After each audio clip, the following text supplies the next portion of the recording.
नमस्कार दोस्तों, स्वागत है आपका अपने YouTube channel study with Bhanu में। आज मैं एसएससी, रेलवे और यूपी पुलिस, यूपी टेट और सी टेट से संबंधित मैथ की बहुत महत्वपूर्ण सीरीज लेकर आया हूं, जिसमें आज हम लोग नंबर सिस्टम के बारे में पढ़ेंगे। तो अगर आप मेरे चैनल पर नए हैं तो चैनल को जल्दी से सब्सक्राइब कर लीजिए। चलिए वीडियो को स्टार्ट करते हैं। तो नंबर सिस्टम में आज हम लोग संख्याओं के बारे में जानेंगे। ये जितने भी पॉइंट्स है बहुत ही इंपॉर्टेंट है। अगर आप लोग इस पॉइंट को याद रखते हैं तो आपको एग्जामों में 1 सेकेंड भी नहीं लगेगा और आपको 1 नंबर आराम से मिल जाएगा। तो चलिए पॉइंट को देखते हैं। पहला पॉइंट है कि सबसे छोटी प्राकृतिक संख्या। तो सबसे छोटी प्राकृतिक संख्या 1 होती है। अब प्राकृतिक संख्या क्या होती है? प्राकृतिक संख्याएं वे संख्याएं होती हैं जो वस्तुओं को गिनने में काम आती हैं। तो किसी वस्तु को हम गिनना स्टार्ट करते हैं तो 1 से स्टार्ट करते हैं। तो प्राकृतिक संख्या, सबसे छोटी प्राकृतिक संख्या कौन होती है? 1 होती है। प्राकृतिक संख्या 1 से लेकर अनंत तक होती है। ठीक है, तो सबसे छोटी प्राकृतिक संख्या 1 होती है। ध्यान रखिएगा, सबसे छोटी प्राकृतिक संख्या क्या होती है? 1 होती है। फिर दूसरा पॉइंट इसमें है कि सबसे छोटी धन पूर्णांक संख्या। अब धन पूर्णांक संख्या प्राकृतिक संख्या को ही कहा जाता है। तो सबसे छोटी धन पूर्णांक संख्या भी क्या होगी? 1 होगी।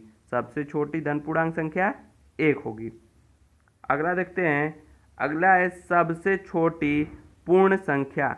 अब पूर्ण संख्या क्या होता है? प्राकृतिक संख्या के समूह में जितनी प्राकृतिक संख्या है 1 से लेकर अनंत तक, प्राकृतिक संख्याओं के समूह में अगर 0 को हम मिला देते हैं तो वो क्या हो जाता है? पूर्ण संख्या हो जाती है। उसको क्या कहते हैं? पूर्ण संख्या कहते हैं। तो सबसे छोटी पूर्ण संख्या क्या होगा? 0 होगा। ठीक है, उसके बाद आगे देखते हैं। आगे है कि सबसे छोटी सम संख्या। तो सबसे छोटी सम संख्या क्या होता है? 2 होता है। सबसे छोटी संख्या सम संख्या 2 होता है। अगला है सबसे छोटी विषम संख्या।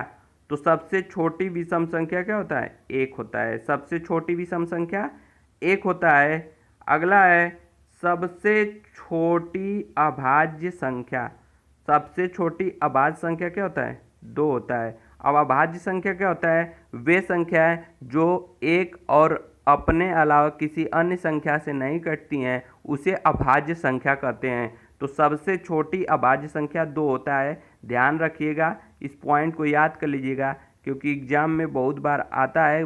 सभी एग्जामों में, पुलिस हो या रेलवे हो या एसएससी हो, और लोग विद्यार्थी जो जाते हैं वो गलत करके आ जाते हैं। तो इस पॉइंट को ध्यान रखिए, बहुत ही आसान है। अगर ये पॉइंट याद रहेगा तो आप 1 सेकेंड में, कुछ टाइम नहीं लगेगा, 1 सेकेंड में आप उसको ऑप्शन को रंग देंगे और आपको 1 नंबर आराम से मिल जाएगा। ठीक है, तो इसलिए इन पॉइंट्स को ध्यान से देखिए, क्योंकि बहुत बार को ये पूछा जाता है, इसी में कंफ्यूज हो जाते हैं लोग। ठीक है, अगला पॉइंट है कि पाई एक अपरिमेय संख्या है। पाई क्या है? अपरिमेय संख्या है। ये पॉइंट इसलिए बताएं क्योंकि टेट का बहुत पसंदीदा प्रश्न है। ये टेट में बहुत बार पूछा जा चुका है कि पाई परिमेय है कि अपरिमेय है। तो इसमें बहुत लोग गलत करके आते हैं, कंफ्यूज रहते हैं। तो ये पॉइंट क्लियर कर लीजिए कि पाई एक अपरिमेय संख्या है। ठीक है, अब देखिए अगला पॉइंट है 22/7। अब पाई का मान क्या होता है? 22/7। तो हम लोग जान गए कि पाई एक अपरिमेय संख्या है। अब वही क्वेश्चन घुमा के पूछ देता है कि 22/7 क्या है? परिमेय है कि अपरिमेय है? तो अब कितने लोग गलत करके आ जाते हैं कि पाई अपरिमेय संख्या है तो 22/7 भी क्या होगा? अपरिमेय होगा। लेकिन ऐसा नहीं है। 22/7 जो है एक परिमेय संख्या है। 22/7 क्या है? 22/7 परिमेय संख्या है और पाई अपरिमेय संख्या है। ये दोनों जो क्वेश्चन है ये टेट में घुमा के कई हर साल पूछता है। कभी पूछ देता है पाई की कैसी संख्या है और 22/7। तो इन दोनों पॉइंट को याद रखिएगा। ठीक है, गलत नहीं होना चाहिए, 1 नंबर आराम से मिल जाएगा। ठीक है, अब अगला देखते हैं। आगे प्रश्न स्टार्ट होता है यहाँ से कि प्रश्न पहला इसमें है कि यदि 2 अंकों की संख्या और उसको उलटने से बनी संख्या का योग 99 है तो संख्या के अंकों का योग क्या होगा? प्रश्न है यदि 2 अंकों की संख्या और उसको उलटने से बनी संख्या का योग 99 है तो संख्या के अंकों का योग क्या होगा।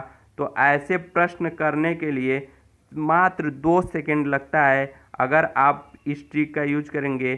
ठीक है, तो संख्या के अंकों का योग निकालने के लिए आपको करना क्या होता है कि संख्या का जो योग दिया रहता है उसमें हम 11 से क्या करते हैं, भाग देते हैं। संख्या का जो योग दिया रहेगा उसमें 11 से हम क्या करते हैं, भाग देते हैं, क्योंकि कोई 2 अंकों की संख्या है और उसको उलट के जोड़ेंगे तो 11 का गुणज मिलती है। तो इसलिए जो अंकों का योग है उसमें 11 का भाग देंगे तो संख्या के योग में 11 से भाग दे देंगे तो अंकों का योग हमको मिल जाएगा। तो इसमें आपको दिया है कि संख्या का योग दिया है 99, तो 99 में हम 11 से क्या कर देंगे, भाग कर देंगे, तो 11 9 99 और 9 हमको मिल जाएगा, अर्थात अंकों का योग क्या होगा, 9।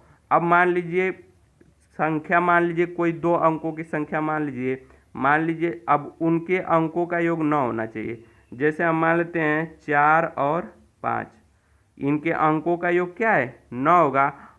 और उस संख्या को उलट देते हैं, उलट कर जोड़ देते हैं। ये 5 इधर आ जाएगा और 4 इधर आ जाएगा, और इन दोनों को जोड़ने पे हमको उनका योग क्या होना चाहिए, 99 आना चाहिए। संख्या का योग क्या कहा है, 99 कहा है। तो यहाँ 5 और 4 जोड़ेंगे तो 9, और 5 और 4 जोड़ेंगे तो 9, 99 आ गया, अर्थात सही है हमारा प्रश्न। ठीक है, तो इस ट्रिक का यूज करके हम क्या करेंगे, 2 सेकंड में, मात्र 2 सेकंड में हमको, एग्जाम में क्या होता है कि हमारे पास टाइम नहीं होता है, बहुत कम समय होता है, बहुत कम समय में हमको क्वेश्चन को करना होता है, तो हम वहाँ पे विस्तृत रूप से नहीं करेंगे, हम वहाँ पे ज़्यादा से ज़्यादा देखेंगे, ज़्यादा शॉर्ट में ज़्यादा ट्रिक यूज करके हम क्या करें, जल्दी से आंसर दे दें ताकि हम दूसरे क्वेश्चन पे समय दे सकें। ठीक है, तो ऐसे क्वेश्चन, अगर ऐसा क्वेश्चन आएगा तो उसको क्या करेंगे, तुरंत 2 सेकंड में इस तरीके से कर लेंगे। ठीक है, अगला प्रश्न देखते हैं। अगले टाइप का प्रश्न है जो उसमें क्या कर रहा है, तो ये प्रश्न है, कह रहा है कि 2 अंकों की किसी संख्या और उसके अंकों को उलटने पर बनी संख्या का अंतर 63 है, तो उस संख्या के अंकों का अंतर क्या होगा। अब देखिए ऊपर वाले प्रश्न में यही था, लेकिन उसमें योग का दिया था और इसमें अंतर का दिया है। तो जब भी योग का देगा तो उसमें 11 से भाग करते हैं, लेकिन अंतर का देगा तो उसमें 9 से भाग करते हैं। ठीक है, तो इसमें कहा गया है 2 अंकों की किसी संख्या और उसके अंकों को उलटने पर बनी संख्या का अंतर 63 है, तो उस संख्या के अंकों का अंतर क्या होगा। तो उसके लिए भी ट्रिक है, क्या करेंगे, संख्या के अंकों का अंतर निकालने के लिए हम संख्या के अंतर में 9 से क्या कर देंगे, भाग कर देंगे। संख्या के अंतर में क्या कर देंगे, 9 से भाग कर देंगे। तो हम देख रहे हैं कि संख्या का अंतर हमको दिया हुआ है कितना, 63। संख्या का अंतर दिया है 63, उसमें हम क्या कर देंगे, 9 से भाग करेंगे तो अंकों का अंतर क्या आ जाएगा, 7 आ जाएगा। मान लीजिए 2 अंकों की संख्या लीजिए जिसका अंतर क्या होना चाहिए, 2 संख्या ले लीजिए, मान लीजिए एक संख्या 9 हो गया, एक संख्या 2 हो गया, दोनों का अंतर 7 होगा। ठीक है, फिर इस संख्या को उलट दीजिए, 2 और 9, 2 इधर आ जाएगा, 9 इधर, और इनका अंतर का है, इनका अंतर कर लीजिए, देखिए 63 आएगा, तो 12 में 3 और ये 6, तो 63 आ गया। ठीक है, तो मतलब तरीका सही है हम लोग का। तो क्या करेंगे, हमको वहाँ पे विस्तृत रूप से नहीं करना है, ज़्यादा से ज़्यादा शॉर्ट तरीके से हमको करना है ताकि हमारा आंसर कम समय में आ जाए। ठीक है, अगला क्वेश्चन देखते हैं। अगला प्रश्न है, यदि कोई संख्या अपने 1/3 से 18 अधिक हो तो वह संख्या होगी। तो ये प्रश्न 2 सेकंड में लग जाएगा। क्या करना है हमको, इस तरह के क्वेश्चन अगर आ गया, यदि कोई संख्या अपने 1/3 से 18 अधिक हो या तो वह संख्या होगी। तो 18 अधिक कह दे या कम कह दे, दोनों के लिए एक ही तरीका है। अधिक या कम उससे मतलब नहीं है, हमको ऐसे प्रश्न मिलेगा अधिक भी कहेगा तभी यही यूज करेंगे और कम भी कहेगा तभी यही यूज करेंगे। तो करते क्या है कि जो अधिक या कम कहा रहता है, 18 यहाँ पर अधिक का है ना, उसमें क्या करते हैं, जो भिन्न दिया है 1/3 उसके हर से गुणा करते हैं। 18 जो अधिक है और जो हर है 3 उसका गुणा करेंगे, और नीचे बटे में क्या करते हैं कि जो भिन्न है उसमें जो बड़ा अंक है उसमें से छोटे अंक को घटा के भाग देते हैं। तो बड़ा अंक क्या है, 3 है, और उसमें से 1 घटा देंगे और भाग कर देंगे।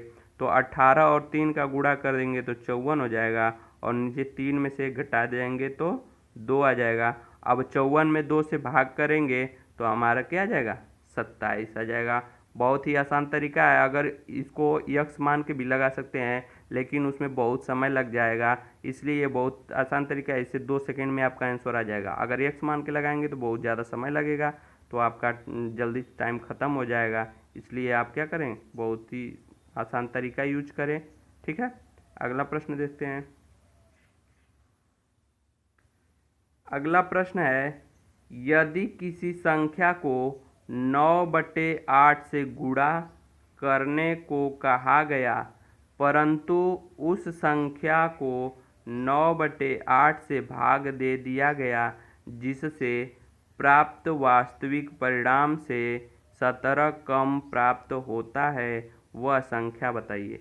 तो इस प्रकार की ये क्वेश्चन बहुत ही इम्पॉर्टेंट है, हर एग्जाम में आपको मिलेगा। तो ये देखिए क्वेश्चन देखने में बड़ा है लेकिन 2 सेकंड में लग जाएगा, बहुत ही छोटा इसका हल है। तो देखिए कहा है कि यदि किसी संख्या को 9/8 से गुणा करने को कहा गया, लेकिन उस गुणा करने के बजाय 9/8 से भाग दे दिया गया उसमें, तो जिससे जो प्राप्त परिणाम प्राप्त होने वाला था गुणा करने पर, लेकिन भाग देने पर उसे 17 कम प्राप्त हो गया। तो पूछा है कि वह संख्या कौन सी है। तो संख्या निकालने के लिए बहुत आसान तरीका है, तो उसको चलिए हम लोग देखते हैं। तो इसमें करते क्या है कि जो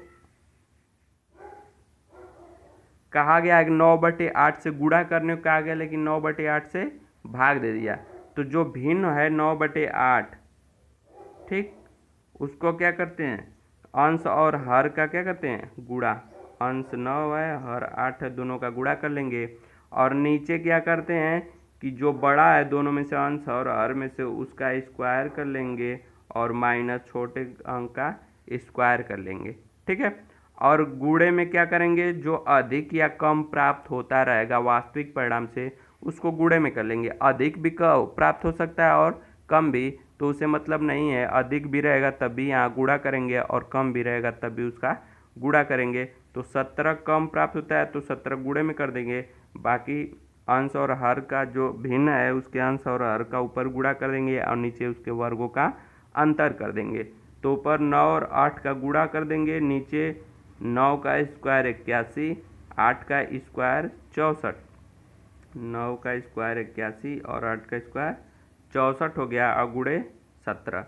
ठीक है, तो 9 और गुणते 8 रहने देंगे, और 81 में से 64 घटाएंगे तो 17, और यहाँ गुणे 17, तो 17 से 17 कट जाएगा, और 9 8 72। तो हमारा आंसर मिल गया, संख्या क्या होगी, 72 होगी। तो इस प्रकार के प्रश्न में हम क्या करेंगे, अगर यक्स मान कोई दूसरा तरीका यूज करते हैं तो उसमें गलती होने की संभावना ज़्यादा रहती है, तो इसमें इस ट्रिक का यूज करेंगे तो हम 2 सेकंड में, मात्र 2 सेकंड में इस क्वेश्चन को कर लेंगे और हमको 1 नंबर आराम से मिल जाएगा। ठीक है, आगे प्रश्न देखते हैं। अगला प्रश्न है कि 1 से 20 तक की प्राकृतिक संख्याओं का योग क्या होगा। तो प्रश्न है कि 1 से 20 तक की प्राकृतिक संख्याओं का योग क्या होगा।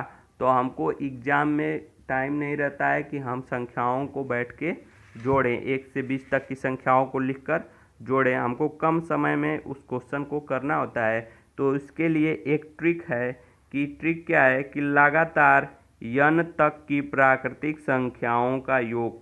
तो ये ट्रिक है, लगातार n तक की प्राकृतिक संख्याओं का योग क्या होता है, n+1/2।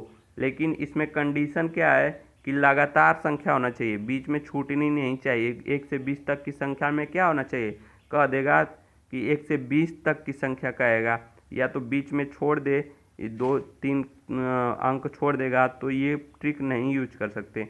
ये जब कहेगा कि 1 से 20 तक, 1 से 50 तक, 1 से 100 तक, 1 से 1000 तक, कितना हो बड़ा अंक देख दे, इस ट्रिक का यूज करके हम मात्र 2 सेकंड में उसका आंसर निकाल लेंगे। तो इसमें यन क्या होता है, यन का वैल्यू जो लास्ट में दी होती है संख्या वही होता है। जैसे यहाँ पे 20 हो गया, तो 20 क्या यन का मान है। 1 से 20 तक का है, तो जहाँ तक कहेगा वही यन का मान होगा। तो इस जो यन का मान बस इसमें रख देंगे और हमारा आंसर मिल जाएगा। चलिए देखते हैं क्या कहा है कि अब देख लीजिए यहाँ पे, तो हम योग निकालेंगे 1 से 20 तक की संख्याओं का योग। तो n प्लस 1, तो n की जगह 20, 20 प्लस 1 हो गया बटे के 2, n प्लस 1, तो ये हो गया n प्लस 1 बटे के 2। तो n का मान 20 और 20 एक 21, 20 और 20 एक 21 बटे के 2। तो 2 से ये 20 कट जाएगा कितनी बार में, 10 बार में। तो अब 21 में 21 में 10 का गुणा करेंगे तो कितना हो जाएगा, 210 हो जाएगा। एक जीरो बढ़ जाएगा 21 में, तो कितना हो जाएगा, 210 हो जाएगा। ठीक है, तो ये ट्रिक है जो कि आप यूज करके आप जो भी एग्ज़ाम का तैयारी कर रहे हैं उसमें आप अच्छे से मैथ में क्वेश्चन कर सकते हैं। तो अब वीडियो आपको कैसे लगी कमेंट करके ज़रूर बताइएगा, और हमारे चैनल को सब्सक्राइब कर लीजिए ताकि आगे वीडियो आपको मिलती रहे। और वीडियो को ज़्यादा से ज़्यादा लाइक और शेयर कीजिए, और लोगों को, अपने साथियों को हमारे चैनल से जोड़िए। धन्यवाद।